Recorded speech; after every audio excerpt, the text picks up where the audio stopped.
Hey, what is going on, guys? Today I am going to be sharing with you my top 5 best Assetto Corsa car mods for, once again, the very late month of November, ladies and gentlemen.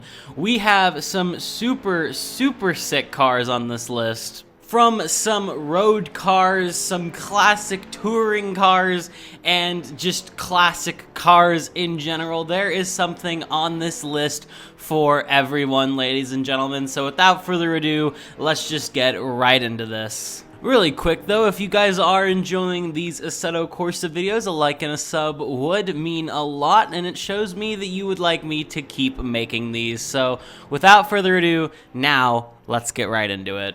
First up on the list is the Toyota GR86. If you don't know what this car is, this is the brand new successor to the Toyota GT86, which is made by Toyota, but it looks also very similar to the Scion FRS and Subaru BRZ. They are pretty much the exact same car. This thing has 235 brake horsepower, 258 newton meters of torque, and it weighs 1,270 kilograms. This thing is a baby Supra, and it is honestly really cool looking. I really dig it. If doing free roams are your thing, Shotoko, Pacific Coast Highway, whatever it may be, I think this will be an amazing car to have on your list, whether it's for traffic or driving yourself, because this thing is really fun. You can find this one in the link in the description below. Next up on the list is the 1989 Ford Sierra RS500 Cosworth. I'm going to be focusing on the Group A spec version of this car, but this is a pack that also comes with Rally, 90s DTM, and even a drift one, so definitely something in this pack for everyone. The Group A car has 505 brake horsepower, 700 newton meters of torque, and it just weighs 1,000 kilograms.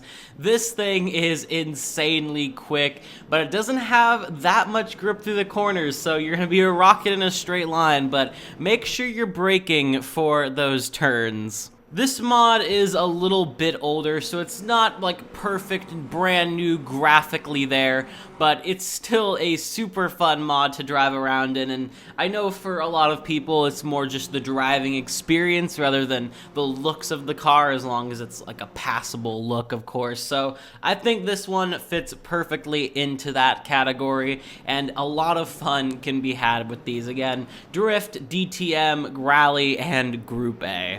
You can find this one in the link in the description below.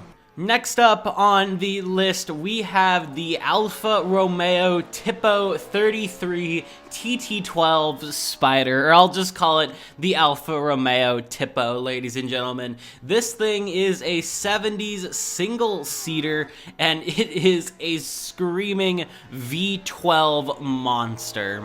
500 brake horsepower, 334 newton meters of torque, and it all just weighs 670 kilograms. This thing is insanely quick, especially for the early 70s. This thing was actually an endurance racer, and the coolest thing is that this car won the 1974 Monza 1000 kilometers, and it finished that season second place in the championship. This thing was an absolute beast on the track, and it is definitely that way in Assetto Corsa as well, and plus, I just really love the look of this thing, man.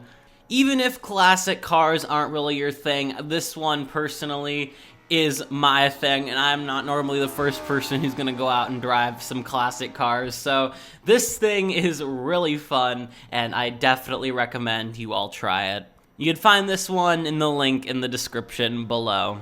This next one is for all of my JDM/Nissan/GTR fans. This is the 1995 Nissan Skyline R33 GTR LM.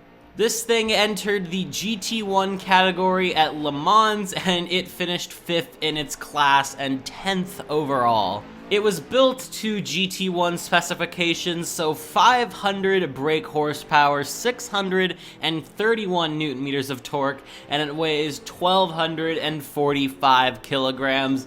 This thing is honestly super quick, and if you want to take this thing around Le Mans, you are going to have a treat on your hands. This car also has a ton of super cool liveries for it, so if you want to do racing with it as well, it will definitely work, and man is this thing fun.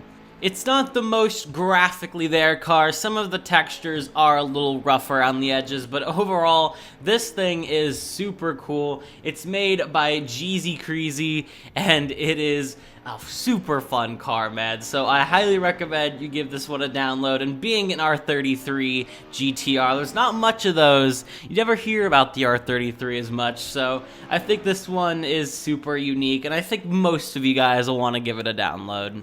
You could find the link in the description below. And finally on this list, we have the Maserati Tipo 61, also known as the Maserati Birdcage. This thing is a early 60s Le Mans sports car racing icon. This thing was super powerful as well for its time. It featured a 2.9 liter 4-cylinder producing 250 brake horsepower, and all of it just weighed 600 kilograms, as well as 330 newton meters of torque. This thing is a rocket in a straight line, but of course, being late 50s, early 60s, it is on drum brakes, so you're gonna be super quick in the straights, but as soon as you gotta slow down for those corners, man, make sure you're braking a couple hundred meters before the turn, or else you are going to go flying off into the gravel trap or runoff area, depends on what track you're racing on. This one is brought to us by Pezio Garage, and I think even if you're not into classics, I think first of all, everyone knows what the Maserati Birdcage is, and if you don't, this is an amazing introduction, and I highly recommend you try this one out. It is just an amazing car, and it is tough to handle as well, so definitely a lot of fun learning this thing and keeping it under control. I probably threw this thing on the hardest track as well to drive with Sebring and all the bumps. There's so much fun to be had on this car, man. You could find it in the link in the description below. So yeah, guys, that is all I have for you today. If you guys did enjoy, a like and a sub would mean a lot. Let's see if we can hit 2.8K by the end of the year. That would be super, super sick. But yeah, thank you for the support. Thank you for watching, and I will see you all in the next one. Have a good one, guys.